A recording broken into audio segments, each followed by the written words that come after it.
إن دعوة أهل السنة، دعوة أهل الحديث، دعوة السلفيين، دعوة أهل الأثر تقوم على التربية والتصفية. అనంత కరుణామయుడు, అమిత కృపా సాగరుడు, ఆయన సకల లోకాలకు చక్రవర్తి, సర్వజీవరాశికై ఆహార ప్రదాత, సర్వ మానవాళికై జీవనోపాధి ప్రదాత, ప్రత్యక్షకుడు, పరోక్షకుడు, కరుణామయుడు, కృపాకర్త, సర్వోన్నతుడు, సర్వోత్తముడు, సర్వశక్తిమంతుడు అయినటువంటి దివ్యుడు అల్లాహ్ సుబ్హానహు వ తఆలా యొక్క దివ్య నామాన ప్రారంభిస్తున్నాను. నాతోటి సహోదర మరియు సహోదరి మనులారా, ఏ విధంగానైతే మీకు ఈ విషయం అందరికీ తెలుసు, గత వారం మనం అల్హమ్దులిల్లా జుమా యొక్క సభలో సఫర్ మాసం గురించి, ఇంకా ఏవైతే తప్పుడు ఆచారాలు మన సమాజంలో ఉన్నాయో అటువంటి విషయాలను గురించి మనం చాలా విషయాలు అల్హమ్దులిల్లా వింటూ వచ్చాము. చివరిలో మనం ఒక హదీసు విన్నాం, కానీ పూర్తవ్వలేదు. హదీసులో మనం విన్నాం, ప్రవక్త వారు ఓ కల చూశారు. పగలవ్వంగాల్ని సహాబా రిద్వానుల్లాహి అలైహిం అజ్మాయిన్ వారందరి వద్దకు వెళ్ళి వారు ఆ కలను తెలియజేశారు. నేను ఇలా రాత్రిలో కల చూశాను, దానిలో ఓ సువిశాలమైనటువంటి మహా ప్రదేశంలో, మైదానంలో చాలా మంది నిలబడి ఉన్నారు. వారిలో కొంతమంది తమ యొక్క ప్రవక్తలతో నిలబడి ఉన్నారు. మరికొందరు ప్రవక్త ఎలా ఉన్నారంటే వారి వద్ద కేవలం కొంతమంది మాత్రమే ఉన్నారు. మరికొందరు ప్రవక్త ఎలా ఉన్నారంటే ప్రవక్తలు వారి వద్ద కేవలం 10 మంది మాత్రమే ఉన్నారు. మరికొందరు ప్రవక్తలు ఎలా ఉన్నారంటే వారి వద్ద అసలు ఎవరు లేరు. వారి సమాజంలో వారి చేత విశ్వాసం తీసుకొచ్చిన వారు. ఇలాగా ముందుకు సాగంగా ఇంకో పెద్ద సమాజం కనిపించింది. దాన్ని చూసి ప్రవక్త ముహమ్మద్ సల్లల్లాహు అలైహి వసల్లం వారు బహుశా ఇది నా సమాజం వారేమోనని అనుమానపడ్డారు. కానీ జిబ్రాయిల్ అలైహిస్సలాతు వస్సలాం వారన్నారు, ఆ వైపు చూడండి, కుడి వైపు మరియు ఎడం వైపు ఎంత దూరం అయితే మీ యొక్క కళ్ళు వెళ్తాయో అక్కడి వరకు చూడండి అని ప్రవక్త వారికి జిబ్రాయిల్ అలైహిస్సలాం వారు అంటారు. ఆ తర్వాత ప్రవక్త ముహమ్మద్ సల్లల్లాహు అలైహి వసల్లం వారు ఒకవైపు చివరి భాగం, మరోవైపు చివరి భాగం వరకు తన దృష్టిని సాగిస్తారు. అక్కడ వరకు ఉన్నటువంటి సమూహాన్ని చూపించి జిబ్రాయిల్ అలైహిస్సలాతు వస్సలాం, చూడండి ఎంత పెద్దగా ఉంది సమాజం, ఇది మీ సమాజం, ఇది మీ యొక్క ఉమ్మత్ అని వారు సెలవిస్తారు. ఆ తర్వాత ఇంకో విషయాన్ని జిబ్రాయిల్ అలైహిస్సలాం వారు తెలియజేస్తారు. వీరిలో అంటే మీ సమాజం వారిలో ముఖ్యంగా 70,000 మంది ఎలా ఉన్నారంటే వారు ఎటువంటి హిసాబో కితాబ్, ప్రశ్న జవాబులు లేకుండానే వారు అల్లాహ్ యొక్క అనుగ్రహంతో అల్లాహ్ యొక్క స్వర్గంలో అడుగు పెడతారు. వారికి ఎటువంటి ప్రశ్నోత్తరాలు ఉండవు. అటువంటి వారిలో ఎవరెవరు ఉన్నారు అన్న విషయానికి జవాబు ఇవ్వకుండా ఏదో అవసరానికి ప్రవక్త ముహమ్మద్ సల్లల్లాహు అలైహి వసల్లం తమ ఇంటికి వెళ్ళారు, ఇప్పుడే వస్తానని.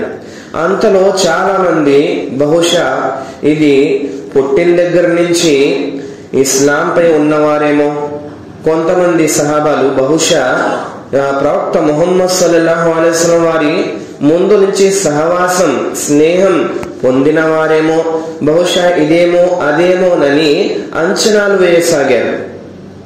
చివరికి ప్రవక్త ముహమ్మద్ సల్లల్లాహు అలైహి వసల్లం కాసేపటి తర్వాతే తిరిగి వచ్చేశారు. ఇప్పుడు జవాబిస్తున్నారు. ఆ 70,000 మందిలో ఎవరు ప్రశ్నోత్తరాలు లేకుండానే నేరుగా స్వర్గంలో వెళ్తారు అన్న విషయానికి ప్రవక్త ముహమ్మద్ సల్లల్లాహు అలైహి వసల్లం వారు తెలియజేశారు. హుముల్ లదీన లా యస్తరిఖూన్. మీరు వినే ఉంటారు కదా, రుకయ్య. ఈ పదం నుంచే యస్తరిఖూన్ అనేటువంటి ముదారి అరబీ గ్రామర్ పదం వచ్చింది. దీని అర్థం రుకయ్య అంటే మీకు అర్థం అయ్యే ఉంటుంది. ఏదైనా సరే ఖురాన్లో ఉన్న ప్రతి వాక్యం మన కోసం అల్లాహ్ తరఫు నుండి షిఫాయ్, చికిత్సే, స్వస్థతే. వాటిని మనం చదువుకొని అవి కేవలం చిన్న చిన్న సూరాలైనా, సూరే ఫాతిహా అయినా, ఆయతుల్ కుర్సీ అయినా, కుల్ యొక్క సూరాలైనా సరే, ఏవైనా సరే చదువుకొని మనం ఏదైతే దమ్ చేసుకుంటామో ఈ విధానాన్ని రుకయ్య అని అంటారు. రుకయ్యాలో మనం ఏదైనా మనకు ఆపద కలిగితే, ఏదైనా హాని కలిగినా, ఏదైనా మానసికంగా ఇబ్బంది పడినా తక్షణమే మనం అల్లాహ్ సుబ్హానహు వ తఆలా ఈ యొక్క ధర్మ గ్రంథం ఏదైతే ఉందో, దివ్య గ్రంథం ఖురాన్, వాటిలోని వాక్యాలను చదివి అర్థం చేసుకుని దమ్ చేసుకుంటే మనకు ఇన్షాల్లా అల్లాహ్ సుబ్హానహు వ తఆలా తరఫు నుండి స్వస్థత దొరుకుతుంది. కానీ ఎవరైనా సరే ఈ విషయాన్ని వ్యాపారం చేసుకుంటే ఇది ధర్మ సమ్మతం కాదు, అధర్మ సమ్మతం అవుతుంది. చాలా మంది ఈ విధానాన్ని, రుకయ్య అనేటువంటి పద్ధతిని చికిత్సగా చూడట్లేదు, వాళ్ళు ఒక వ్యాపారంగా చూస్తున్నారు. ఎటువంటి వారి గురించే ధార్మిక విద్వాంసులు ఏమంటున్నారంటే ఇవన్నీ సరికావు. ఉదాహరణకు మనం చూసుకుంటే లజ్నా అద్దాయిమా అల్ జన్నా ఫత్వా కమిటీ, పూర్తి ప్రపంచంలో ప్రస్తుతం ఉన్నటువంటి ఫత్వా కమిటీల్లో అందరికన్నా పెద్ద కమిటీ ఇది సౌదీ అరేబియాలో ఉంది. ప్రపంచపు పెద్ద పెద్ద ధార్మిక విద్వాంసులు దీంట్లో ఉంటారు. వారి యొక్క జీవితాంతం కష్టపడి నేర్చుకున్నటువంటి ధర్మ జ్ఞానం ప్రకారంగా వారు ఫత్వాలు ఇస్తూ ఉంటారు.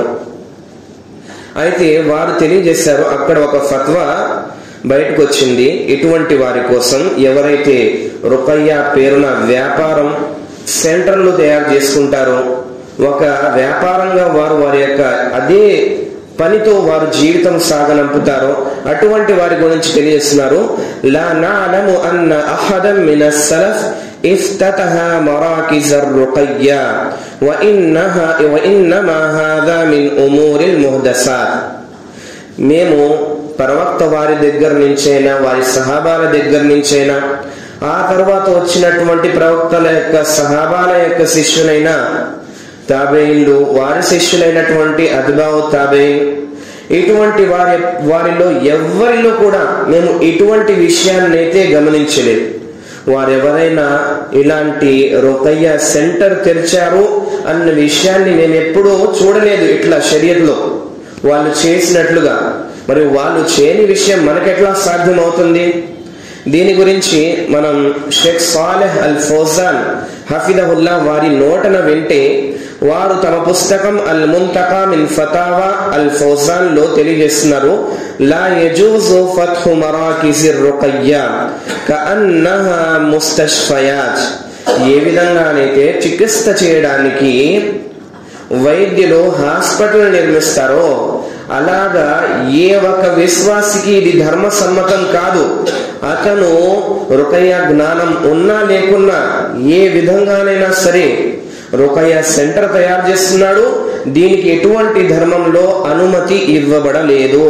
ఫఇన్న హాదా యుక్ది ఇలా తిజారా వ ఇస్తిఅలాల్ నాస్. ఇది కేవలం వ్యాపారం మాత్రమే మరియు మనుషుల యొక్క సొమ్ములను తినడం మాత్రమే అవుతుంది.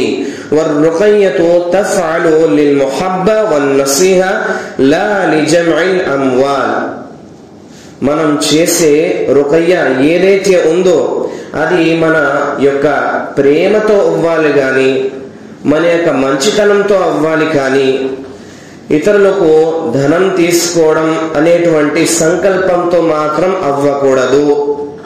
కాబట్టి ఇటువంటి ఏవైతే రుకయ్య సెంటర్స్ ఈనాడు మనం చూస్తున్నామో వాటికి ఎటువంటి అనుమతి ధర్మంలో ఇవ్వబడలేదు. వారు కేవలం ధర్మాన్ని వ్యాపారం చేసుకోవడం మరియు మనుషుల నుండి డబ్బు రాబట్టడం కోసం మాత్రమే ఇలా చేస్తున్నారని అర్థం చేసుకోవాలి. ఒకవేళ నిజంగా వారు సరైన విశ్వాసులైతే దీని యొక్క ఉసూల్ షరియత్ లో ప్రవక్త వారి దగ్గర నుంచి సహాబాలు, తాబేయిన్లు, ఐమ్మాలు, ముహద్దిసీన్లు, ఫుకహాలు ఎటువంటి నియమాలు దీనికోసం ఉంచారో అన్న నియమాలను ముందుగా గుర్తిస్తారు, తెలుసుకుంటారు. తెలుసుకున్న వారెవరు కూడా ఇలా చేయరు. అలా చేయాల్సిందే. అయితే మనం అరబ్బులో ఒక్క రుకయ్య సెంటర్ ని కూడా చూడలేము. కానీ ఇక్కడ మనం చూస్తున్నాం, చాలా మంది తెరిచి ఉన్నారు.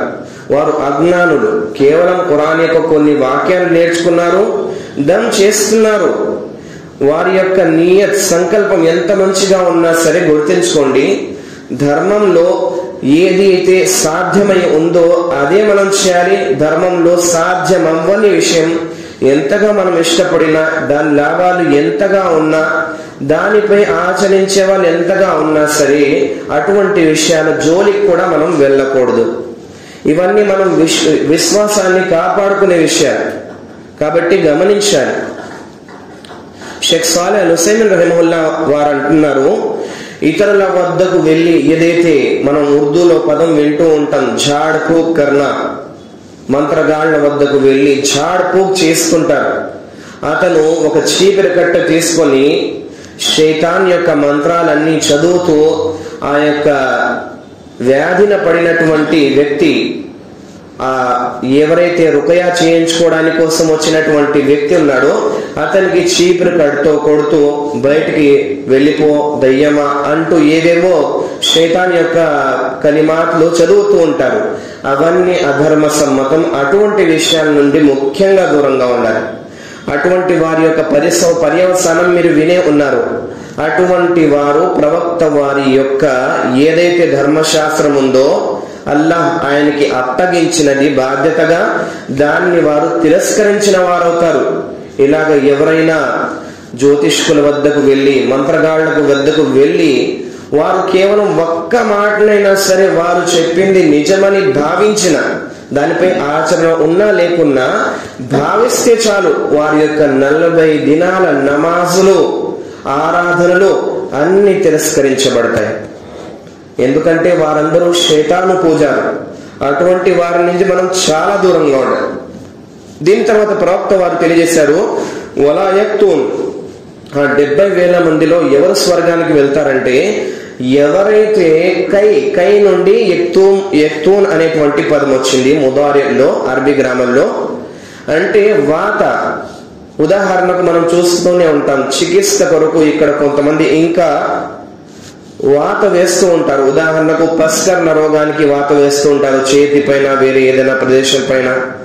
ఇలాగ వాత వేసి ఏవైతే రోగాలను సరిచేయడం జరుగుతుందో మన సమాజంలో, అటువంటి ఏదైతే చికిత్స ఉందో దాని నుండి మనం చాలా దూరంగా ఉండాలి.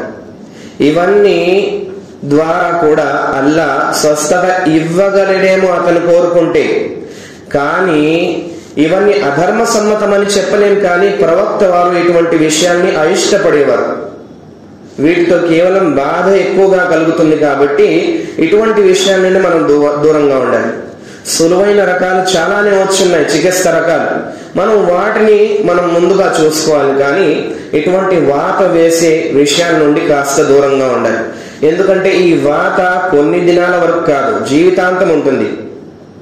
అదే కాకుండా మీ భార్యకు కూడా ఇటువంటి విషయాలు సంసార జీవితంలో ఇబ్బంది కలగవచ్చు. కాబట్టి ఇటువంటి విషయాల నుండి మనం చాలా దూరంగా ఉండాలి. ఒకవేళ దీంతో చికిత్స జరుగుతున్నా సరే అల్లాహ్ సుబ్హానహు వ తఆలా యొక్క అనుగ్రహం ద్వారా అనేక చికిత్స రూపాలు మన యొక్క సమాజంలో ఉన్నాయి. కాబట్టి వాటిని ముందుగా చూడాలి, కానీ ఇటువంటి వాటి నుండి కాస్త దూరంగా ఉండాలి. ఇవి హరాం కావు, కానీ ప్రవక్త వారు ఇటువంటి విషయాల నుండి అయిష్టపడేవారు. ఆ తర్వాత 3వ యొక్క లక్షణం, ఎవరైతే ఎటువంటి ప్రశ్నోత్తరాలు లేకుండా స్వర్గంలో వెళ్తారో అటువంటి వారి గురించి ప్రవక్త వారు తెలియజేశారు, వలా యతతయ్యరు. మనం వింటూనే ఉన్నాం, ఏదైతే అపచారం, శకునం, దరిద్రం అనేటువంటి విషయాలపై నమ్మకం ఉంచుతున్నారు కదా, వీటికి ఎటువంటి వాస్తవికత లేనే లేదు. తాయత్తు కట్టుకోవాలి, అమ్మో తాయత్తు తీసేస్తే ఏదో హాని కలుగుతుందేమో, పిల్లి కనిపిస్తే, గుడ్లగూబ కనిపిస్తే తమ ప్రయాణాన్ని నంపకూడదు. అదేవిధంగా ఎవరన్నా వస్తే తమ గదిలోకి తక్షణమే కరెంట్ వెళ్ళిపోతే ఇతని వల్లే వెళ్ళిపోయింది. ఇలాంటివి ఏవైతే ఉదాహరణలు మనం చాలానే ఉన్నాం ఇంతకు ముందు తరగతిలో, ఇంతకు ముందు సభలో. కాబట్టి ఇటువంటి ఏవైతే మూఢనమ్మకాలు ఉన్నాయో అటువంటి మూఢనమ్మకాల నుండి మన నమ్మకాన్ని కేవలం అల్లాహ్ వైపు దృష్టి సారించాలి. ఇటువంటి విషయాలన్నిటి నుండి తీసేయాలి. ఫుల సమయం నుండి మనకి హాని కలుగుతుందేమో, ఫుల ప్రాణి నుండి మనకు హాని కలిగితుందేమో, ఇలా మనం భావించకూడదు. లాభం నష్టం మంచి చెడు అన్ని అల్లాహ్ చేతిలోనే ఉన్నాయి. అల్లాహ్ కొన్ని ప్రాణుల్లో మంచి స్వభావాన్ని ఇచ్చాడు, కొన్ని ప్రాణుల్లో కొన్ని జీవులలో అల్లాహ్ హానిని ప్రసాదించాడు. అవి స్వయంగా తానంటు తావు ఏమి చేయలేవు అల్లాహ్ ఇవ్వనంత వరకు. ఉదాహరణకు సూర్య చంద్రులను వాటి యొక్క లాభాలు ఉన్నాయి కాబట్టి కొంతమంది వాటిని ఆరాధిస్తున్నారు అని అల్లాహ్ అంటున్నారు. వాటిలో కూడా లాభాన్ని ప్రసాదింపజేసింది కేవలం అల్లాహ్ మాత్రమే. ఆ లక్షణాన్ని ఇచ్చింది అల్లాహ్ మాత్రమే. కాబట్టి అవి స్వయంగా ఏమి చేయలేవు, మీకు ఎటువంటి లాభాన్ని సమకూర్చలేవు. వాటిని సృష్టించినటువంటి అల్లాహ్ సుబ్హానహు వ తఆలాను మాత్రమే మీరు ఆరాధించండి. వస్జుదు లిల్లాహి అల్లదీ ఖలఖహున్ ఇన్ కుంతుం ఇయ్యాహు తఅబుదున్. ఒకవేళ మీరు నిజమైనటువంటి ఆరాధ్యుణ్ణి ఆరాధించగలిసిన కోరితే మీరు అల్లాహ్ సుబ్హానహు వ తఆలాని ఆరాధించండి చిత్తశుద్ధితో. ఎందుకంటే వీటిని కూడా ఆయనే కదా సృష్టించాడు. ఆయన సృష్టించకపోతే ఇవి సృష్టించబడేవా? అదే విధంగా వీటి ద్వారా ఏవైతే లాభం మనకు కలుగుతుందో ఆ లాభం మనకు పొందగలిగేదా? కాదు. కాబట్టి అల్లాహ్ సుబ్హానహు వ తఆలాపై మాత్రమే నమ్మకాన్ని దృఢం చేసుకోవాలి. ఈ విషయాలు విన్నటువంటి సహాబాలలో ఉకాష రదియల్లాహు తఆలా అన్హు అనే వ్యక్తి లెగిచారు. ప్రవక్త సభలో లేచి ప్రవక్త వారిని ప్రశ్నించారు, యా రసూలల్లాహ్ అమిన్హుం అనా, నేను కూడా ఆ 70 మంది ప్రశ్నోత్తరాలు లేకుండా స్వర్గంలో వెళ్తారు కదా, అటువంటి వారిలో నేను కూడా ఉన్నానా అని ప్రశ్నించారు. కాలనా, ప్రవక్త ముహమ్మద్ సల్లల్లాహు అలైహి వసల్లం వారు ఆయనకు జవాబిచ్చారు, అవును. ఇది అనేసి ఇంకో సహాబీ లెగవాలని కోరారు.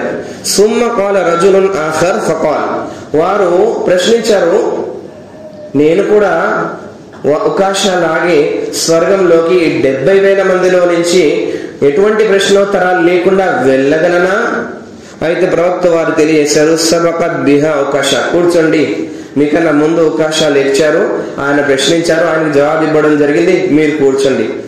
ఇది దీంట్లో ఒక వివేకం ఉంది. ఎందుకంటే ఇప్పుడు ఈయన కూడా జవాబిస్తే మిగతా వాళ్ళు కూడా లెగిస్తారు.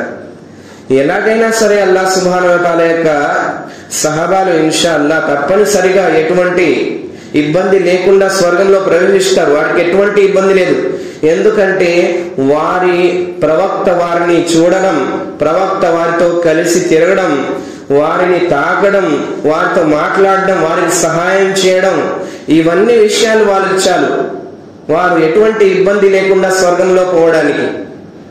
కాబట్టి ప్రతి ఒక్క సహాబీ వెళ్తారు. కానీ ఒక ఉత్సాహం, నా పేరు కూడా ఉందా, ఇతని పేరు కూడా ఉందా అనేటువంటి ఒక ఉత్సాహం, అందుకని అడిగారు. సరే, ఈ హదీస్ ద్వారా మనకు తెలియజేయబడినటువంటి విషయాలు ఏమిటంటే, మనం రుకయ్య అనేది వస్తే చేసుకోవాలి, లేకపోతే ఎవరైతే సరైన విశ్వాసులు ఉన్నారో వారి వద్దకు వెళ్ళి చేయించుకోవచ్చు. కోరితే ఏదైనా ఇవ్వవచ్చు కూడా. కానీ అడగడం, నేను నీకు రుకయ్య చేశాను కాబట్టి నాకు ఇవ్వు కొంత సొమ్ము, ఇలాగ వ్యాపారం చేసుకోవడం, సెంటర్లు తయారు చేసుకోవడం అనే విషయాలు మాత్రం ధర్మంకి సమ్మతం కావు. అదే విధంగా వాత వేయడం అన్నటువంటి చికిత్సల నుండి దూరంగా ఉండాలి. అదే విధంగా ఏవైతే అపశకునం, దరిద్రం, శనిద్రం అనే విషయాలు ఉన్నాయో, మూఢనమ్మకాలు, ఇటువంటి విషయాల నుండి కాస్త మనం దూరంగా ఉండాలి. ఇటువంటి విషయాలలో మనం ఏమి చేయాలి? ఇంతకు ముందు మనం విన్న ఒక మంచి దువా మనకు తెలియజేయబడింది. అల్లాహుమ్మ లా తైర ఇల్లా తైరుక్ వలా ఖైర ఇల్లా ఖైరుక్ వలా ఇలాహ ఇల్లా ఖైరుక్. అల్లాహ్, ఎటువంటి అపశకునం అంటూ విషయం లేదు, కానీ నీపైన నమ్మకం ఉంచడం ద్వారా మాత్రం మాకు లాభం కలుగుతుంది. ఎటువంటి లాభం అంటూ ఎవరితో లేదు, కానీ కేవలం నీ ద్వారానే మాత్రం మాకు లాభం కలుగుతుంది. మరియు నీవు తప్ప మరో సత్య ఆరాధుడు మాకెవ్వరూ లేరు.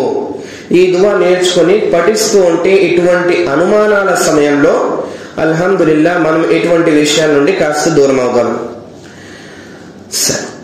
సరే, దీని తర్వాత చూడండి, సఫర్ నెల గురించి చాలా మంది దూషిస్తూ ఉంటారు కదా, ఇది చాలా చెడు నెల, దీంట్లో కేవలం కీడు జరుగుతుంది, దీంట్లో ఎటువంటి మంచి కార్యం ప్రారంభం చేయకూడదు, హాని కలుగుతుంది.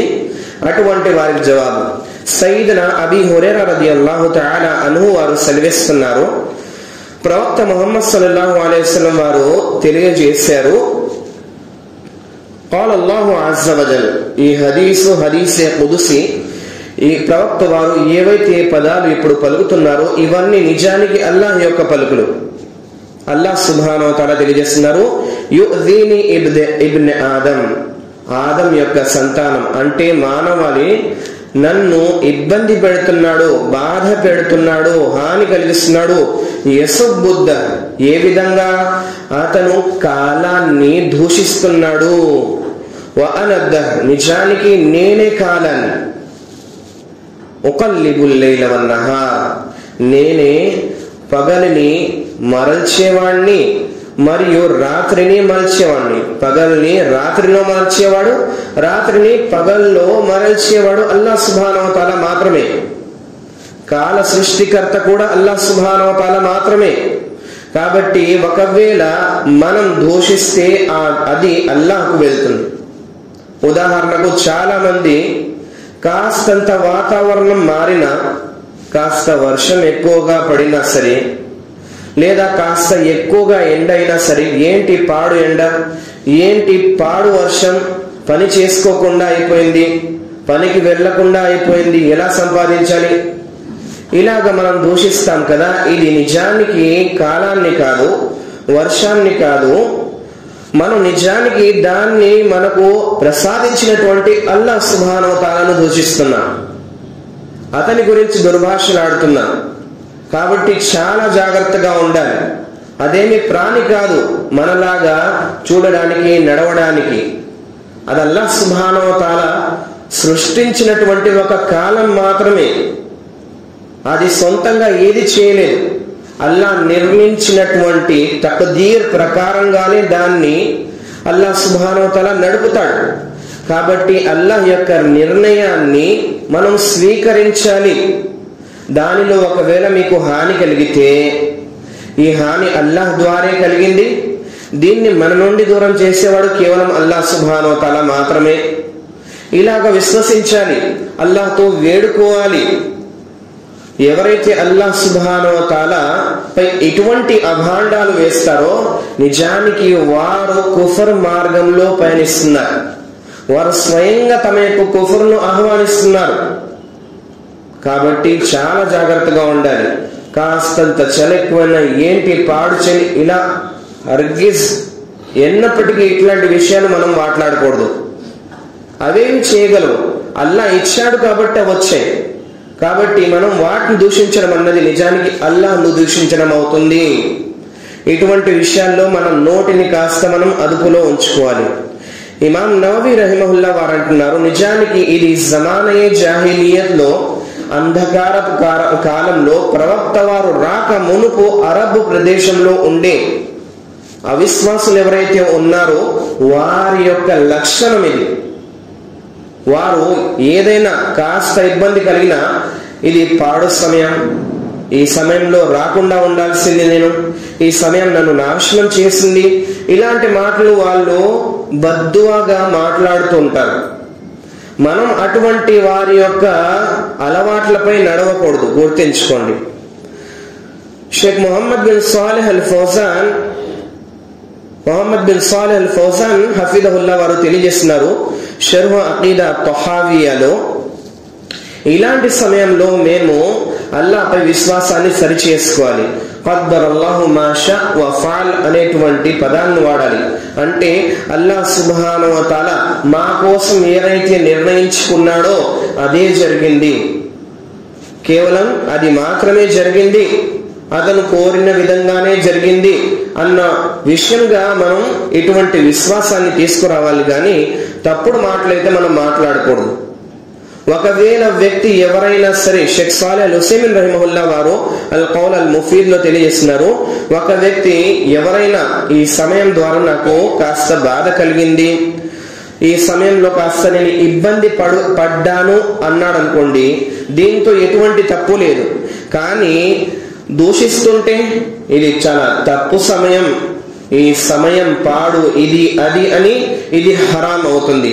ఒకవేళ ఎవరైనా వ్యక్తి దీన్ని ఇలాగే భావిస్తూ ఇదంతా చేసింది అల్లాహే, మాకు నష్టం కలిగిస్తున్నాడు, అతను హాని కలిగిస్తున్నాడు అని చెప్పేసి నమ్మితే మాత్రము చాలా ఇబ్బందుల్లో ఇరుక్కోవాల్సి వస్తుంది. ఇది హరాంతో పాటు కుఫర్ కూడా అవుతుంది.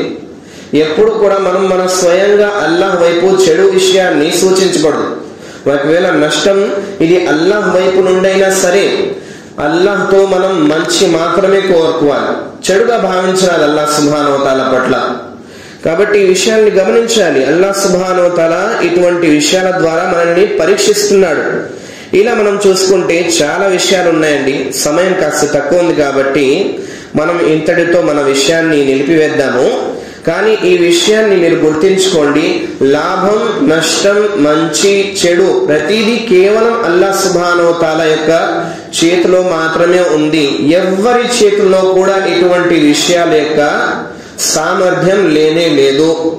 కాబట్టి ఎప్పుడు కూడా మనం ఇటువంటి విషయాల్లో కాస్త జాగ్రత్తగా ఉండాలి.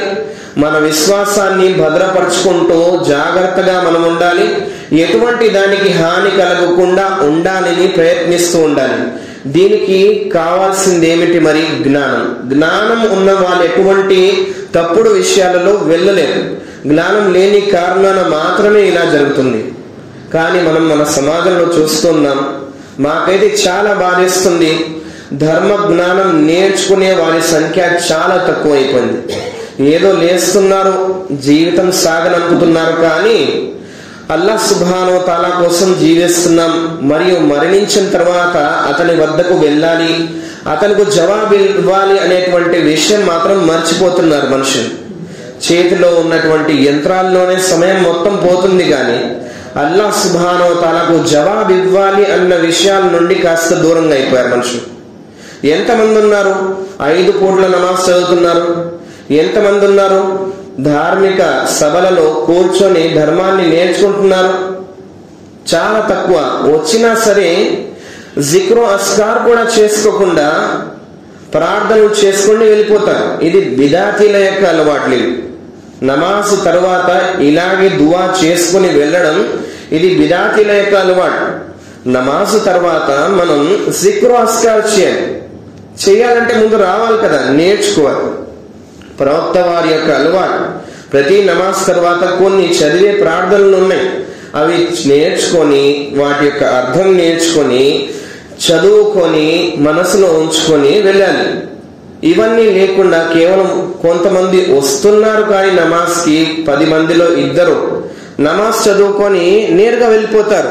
గుర్తించుకోండి, శైతాను మీ నుండి దూరం చేసే విషయాల్లో మొదటి విషయం ఏమిటో తెలుసా?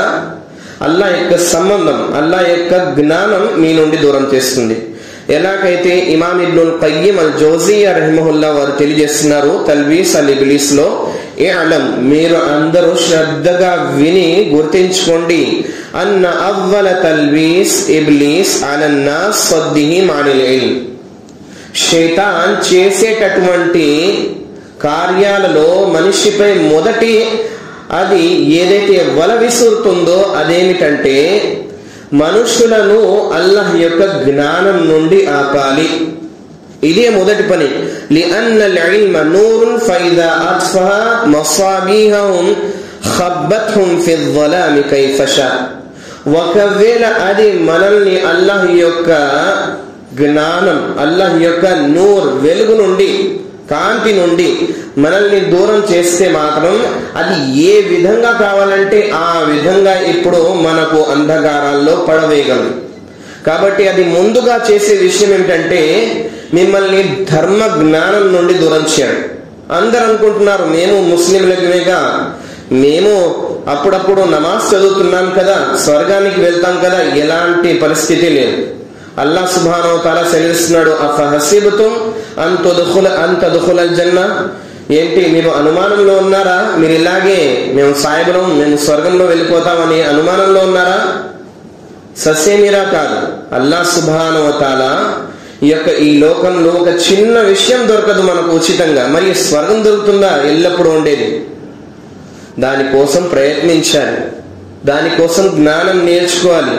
ఎన్ని తరగతులు జరుగుతున్నాయి అల్లాహ్ యొక్క అనుగ్రహం ద్వారా ఈ మసీదులో. అల్హమ్దులిల్లా, ఏ మసీదులో కూడా లేవు. ఎక్కడ కూడా లేవు. అన్ని తరగతులు జరుగుతున్నాయి. అల్హమ్దులిల్లా. ఎంతమంది వస్తున్నారు, ఎంతమంది వింటున్నారు, ఎంతమంది వాటిని జీర్ణం చేసుకుంటున్నారు? చాలా తక్కువ. ఒకరు ఇద్దరు కూడా కష్టంగా ఉన్నారు. ఇవన్నీ విషయాలు చాలా మీకు చెప్పాలంటే బహుమానం.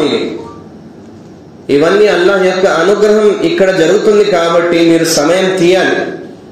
సమయం తీయకపోతే అల్లాహ్ మీకు సమయం తీస్తాడు అన్న అనుమానం కూడా చాలా తప్పు. సమయం తీయాలి, ధర్మ జ్ఞానం నేర్చుకోవాలి, అర్థం చేసుకుని వాటిపై మనం జీవితం మసలుకోవాలి. అప్పుడే మనకు లాభం కలుగుతుంది. కేవలం మేము ముస్లింలు లేదా ఒకటో రెండో నమాజులు చదువుకున్నాము అంటే మాత్రం ఎటువంటి లాభం ఉండదు. కావున ఈ విషయాలు గమనించాలి. ఎక్కువ చెప్పేది ఏమీ లేదు, ఈ విషయాలే గమనించండి. ఈ విషయాల పట్ల అల్లాహ్ మిమ్మల్ని తప్పనిసరిగా ప్రశ్నిస్తాడు. ఇలా సభలు జరుగుతున్నా ఎందుకు రావట్లేదు, జ్ఞానం ఎందుకు నేర్చుకోవట్లేదు అనే విషయాల గురించి అల్లాహ్ తప్పనిసరిగా ప్రశ్నిస్తాడు. కాబట్టి గమనించాలి. అల్లాహ్ సుబ్హానహు వ తఆలాతో నేను వేడుకుంటున్నాను, అల్లాహ్ సుబ్హానహు వ తఆలా మా అందరికీ ఈ విషయాలను అర్థం చేసుకునే సౌభాగ్యాన్ని కల్పించుగాక. మన జీవితాన్ని మనం అల్లాహ్ కోసం జీవించే సౌభాగ్యాన్ని కల్పించుగాక. తప్పుడు విషయాల నుండి దూరంగా ఉండే సౌభాగ్యాన్ని కల్పించుగాక.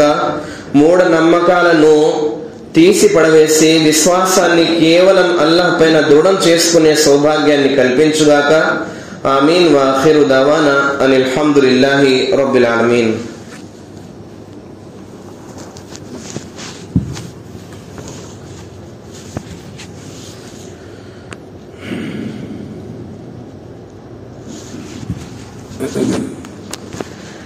إن الحمد لله نحمده ونستعينه ونستغفره ونعوذ بالله من شرور أنفسنا ومن سيئات أعمالنا من يهده الله فلا مضل له ومن يضلله فلا هادي له وأشهد أن لا إله إلا الله وحده لا شريك له وأشهد أن محمدا عبده ورسوله أما بعد.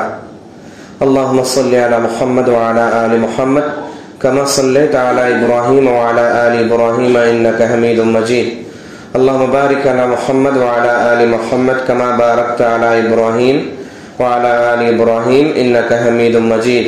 أقول قولي هذا واستغفر الله لي ولكم ولسائر المؤمنين إنه كان توابا جوادا مالك كريم بر رؤوف رحيم.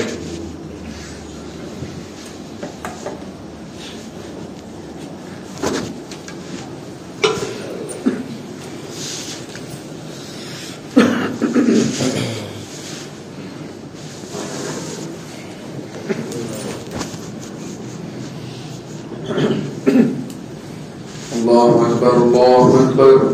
أشهد أن لا إله إلا الله. أشهد